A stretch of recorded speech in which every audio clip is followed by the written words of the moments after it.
Pretty awesome. It's been very hand to mouth, and I think that's the roller coaster of faith, is that you could have everything one day, nothing the next, but you can't change your attitude one way or the other. You've got to keep reliant on God, Yeah, totally. Mark, share a little bit about this wonderful project that is your current project, I think, that you're working on. Yeah, so the film that we have developed, that we're raising finance for now and going out to cast, is called Crying Ground. And it's essentially a supernatural thriller set in 1970, but it's about generational trauma. And it hinges on this idea that injustice can have a spiritual effect, and that spirit can manifest in other forms, generationally speaking. So it basically follows this young Native American boy from the Blackfeet Nation who's been orphaned and who is on the run.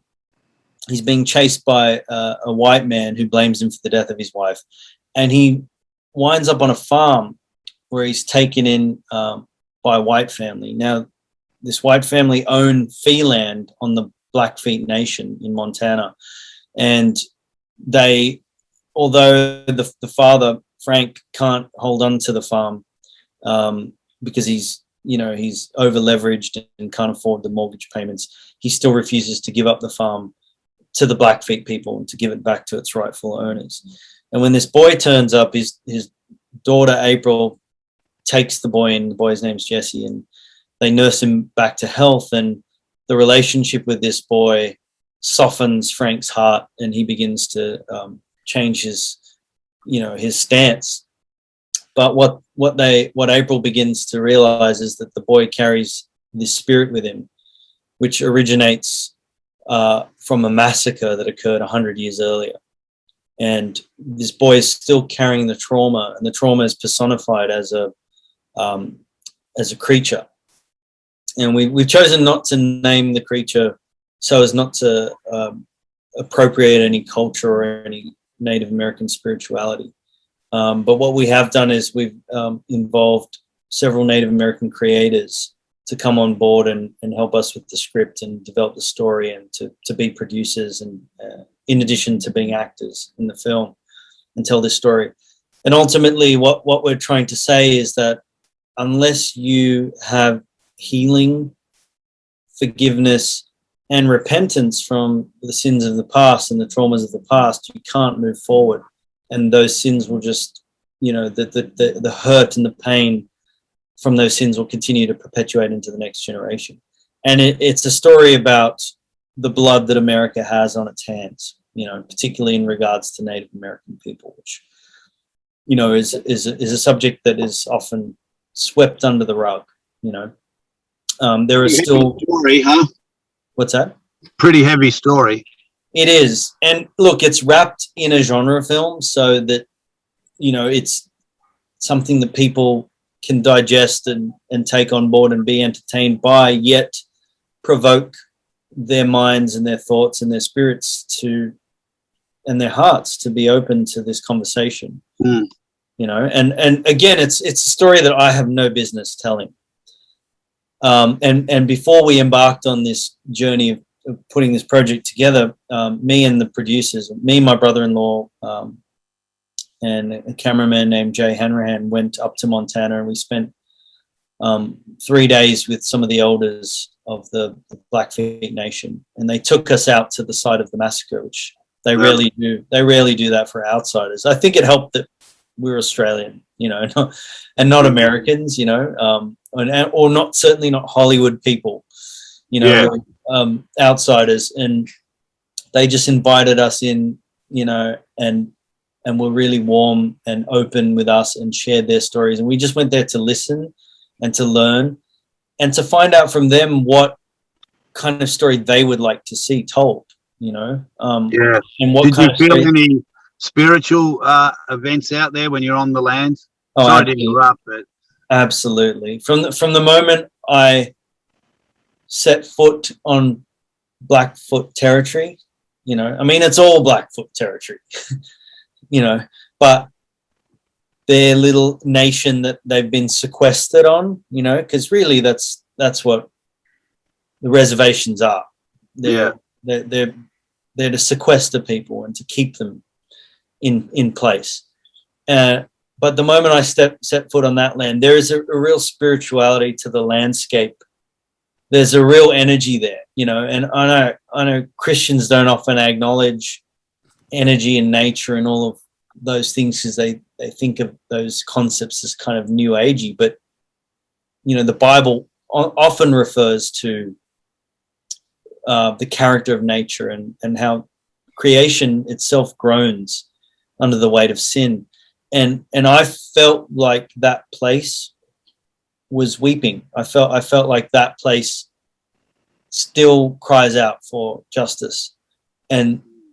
But there's such a collection of divine energy there, you know, if that makes sense. And our most kind of poignant experience was going out to the massacre site, and history says it's a couple of miles that way, where John Murray, the elder who took us out there, where he believes the massacre occurred. So I'm referring to the Baker Massacre, or aka the Marias River Massacre, which occurred in 1870.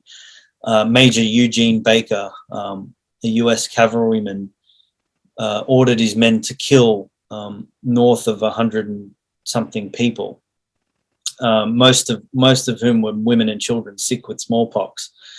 And they were hunting a group from another tribe altogether, from another band of people, and they came across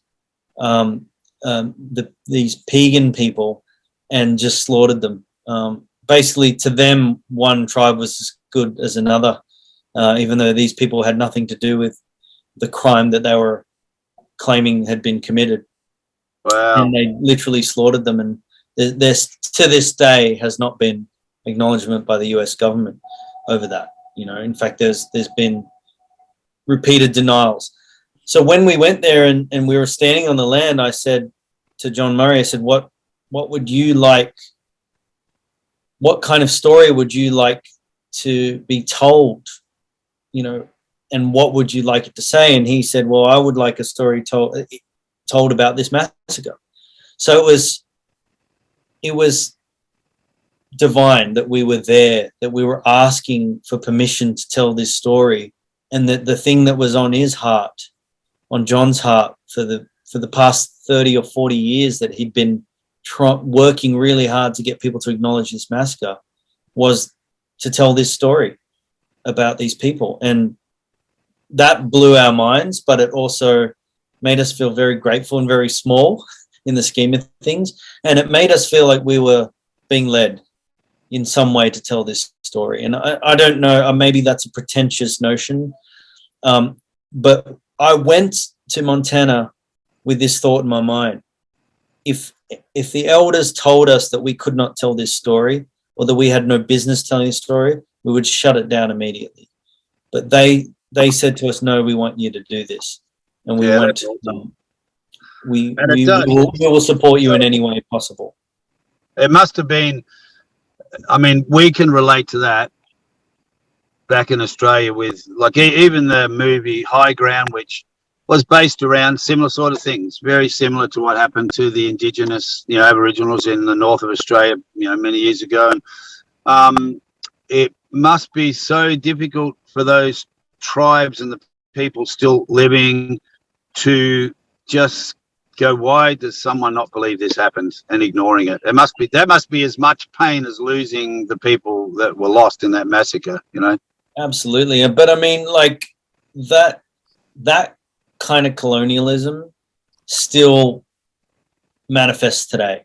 I mean, right now you've got Bill Gates buying up stolen Native American land all over the country, and you have a lot of unacknowledged stolen land.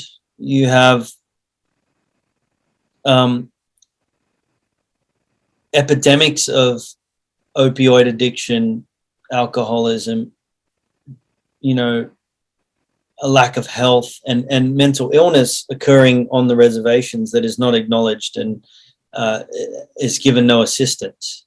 You know, so and that's a real thing. You know, it sounds like a cliche to accuse indigenous, you know, to communities of being victims to these things, but there's a reason for it. You know, there's a reason why these horrors perpetuate in their communities, and it's because they've been forgotten, they've been abandoned, they've been, you know, and that's why I say, like, a reservation has its own jurisdiction, but that's kind of a permission by the US government to step away and take their hands off it and just leave, you know, and to have no accountability. You know, and I very much believe in reparations for Native American communities. I believe that is a necessary thing. And also, you know, I don't have the answers, but something was telling me that when I was up there, that these people, the Blackfeet people, are crucial to the future of the nation and to healing the nation. And I don't know what that means, but that was the message that kept coming to me, that these people, they know how to heal this nation.